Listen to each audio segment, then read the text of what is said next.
अब ये दिवाली कितनी अच्छी रहेगी वो तो कोई नहीं जानता, कंसिडरिंग उससे पहले बहुत मैसिव सेल ऑफ आ चुका है। 24,133 पर इस समय निफ्टी बैंक 800 पॉइंट नीचे। ये एक ऑर्डिनरी सेल ऑफ नहीं है, पिछले 3-4 ट्रेडिंग सेशन से। इनफैक्ट मैं देख रही थी इस हफ्ते, if I am not wrong, लगभग 3% निफ्टी करेक्ट कर चुका है और मिड कैप्स में करेक्शन ज़्यादा है।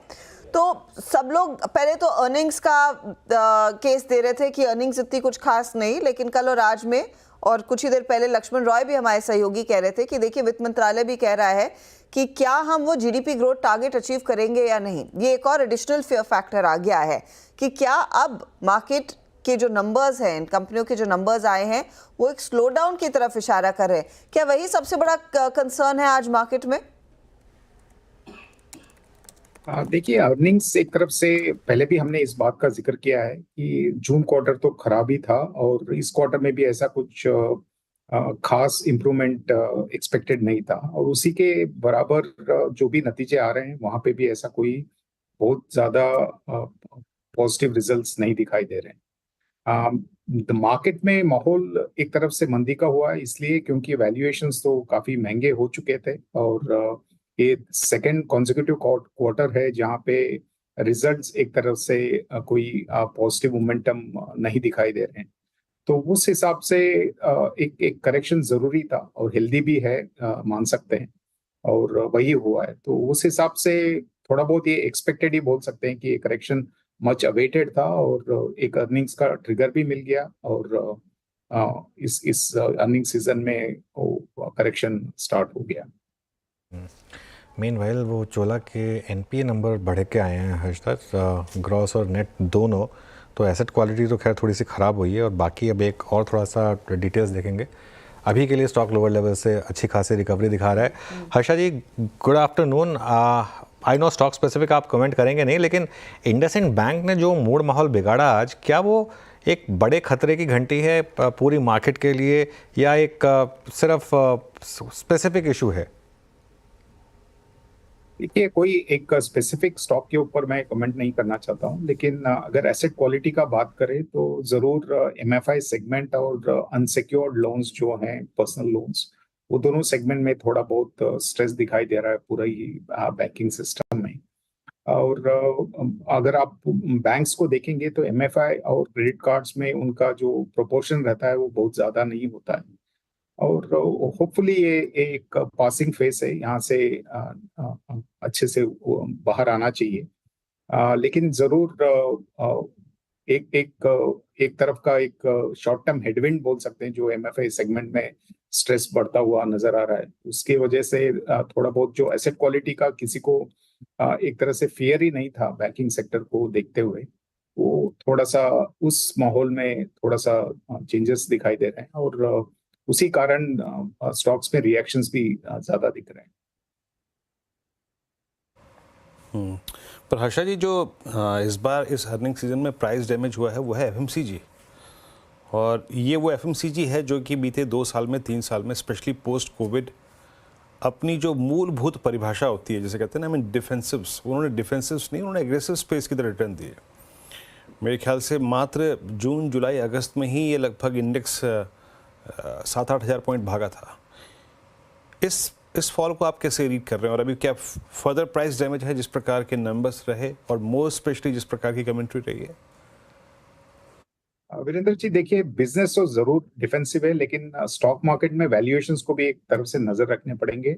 अगर वैल्यूएशंस को नजरअंदाज करते हैं तो जो डिफेंसिव बिजनेस है वो आपके पोर्टफोलियो में डिफेंसिव नहीं भी हो सकता है। वही इस नतीजों से और इस मार्केट रिएक्शन से पता चल रहा है, क्योंकि जो एक तरफ से माहौल बन गया था कि रूरल कंजम्पशन इंप्रूव होने वाला है और अर्बन कंजम्पशन में कोई रुकावट नहीं है, और उसके चलते हुए काफी कुछ इंक्रीमेंटल जो एक्सपोजर था वो एफएमसीजी और कंजम्पशन सेक्टर्स में गया था, और ये एक रिसेंट फिनोमेना था। उसके हिसाब से जो नतीजे आए हैं उसमें कोई ऐसा ग्रीन शूट्स नहीं दिखाई दे रहे हैं रूरल कंजम्पशन को लेते हुए, बल्कि अर्बन कंजम्पशन या डिस्क्रिशनरी कंजम्पशन जो ठीक ठाक चल रहा था वहां पे शायद 1-2 क्वेश्चन मार्क्स आ गए हैं।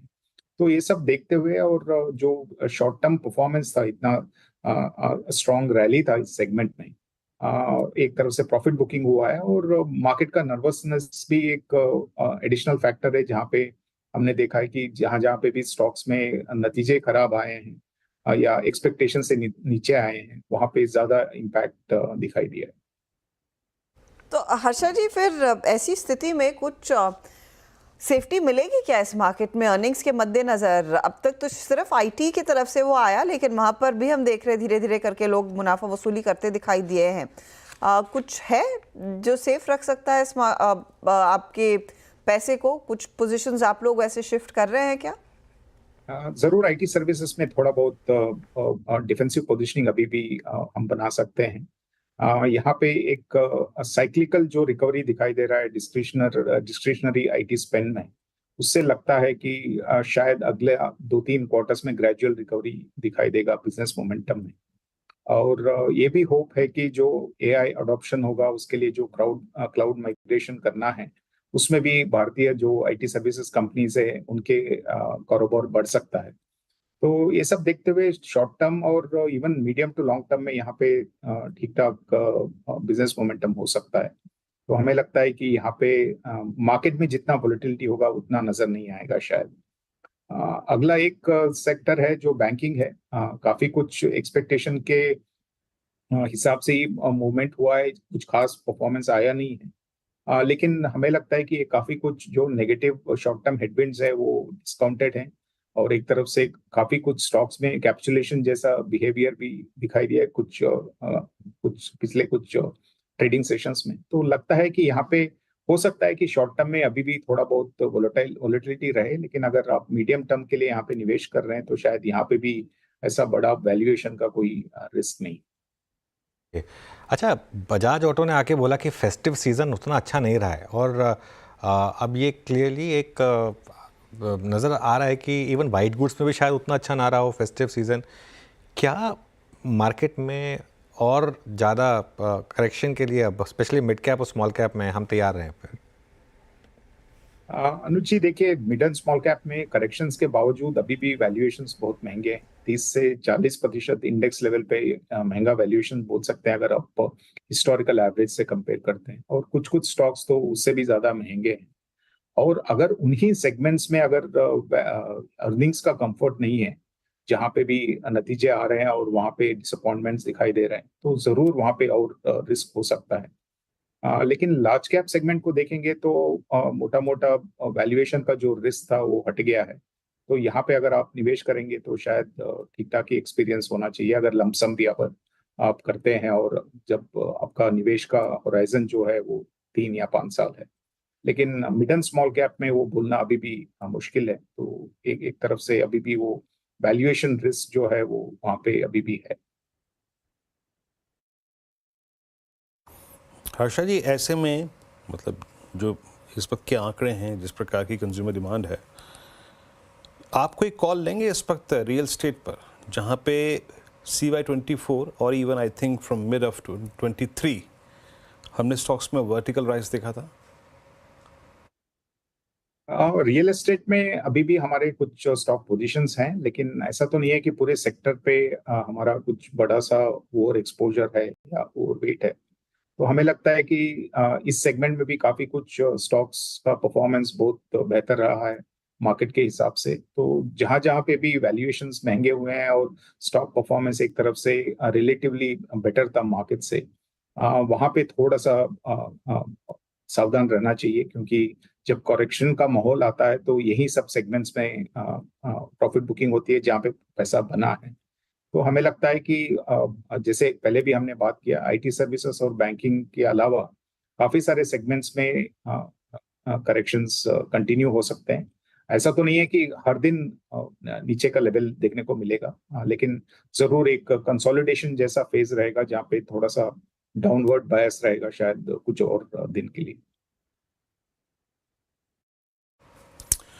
हर्षा जी, बहुत बहुत शुक्रिया, आप इस कार्यक्रम में शामिल हुए और सभी इंडस्ट्रीज पे सेक्टर्स पे अपना आउटलुक शेयर किया आपने। बहुत बहुत शुक्रिया, और एक बार फिर से CNBC आवाज़ परिवार की तरफ से आपको इस त्यौहार की, दीपावली की अग्रिम शुभकामनाएं। Thank you. चलते हैं अनुज, थोड़ी रिकवरी है 24,100